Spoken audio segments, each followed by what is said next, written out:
அனைவருக்கும் வணக்கம். ஓம் சரவணபவ. நான் உங்களுக்கு வேல்மாறல் எப்படி பாராயணம் பண்ணுறது அப்படிங்கிறத சொல்லிக்கிட்டு இருக்கேன்.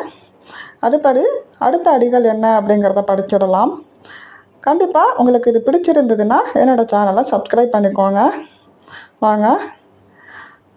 அடி 6.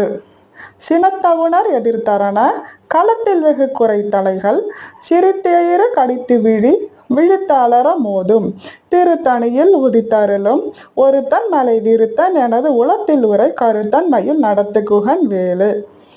அடி 7. துதிக்கும் அடியவர்க்கொருவர் கெடுக்க இடர் நினைக்கின் அவர் குலத்தை முதல் அறக்கலையும் எனக்கு ஓர் துணை ஆகும் திருத்தணியில் உதித்தருளும் ஒருத்தன் மலை விருத்தன் எனது உலத்தில் உரை கருத்தன் மயில் நடத்து குகன் வேலு. இது மாதிரி பொறுமையாக படிங்க, ரொம்ப நல்லா இருக்குங்க.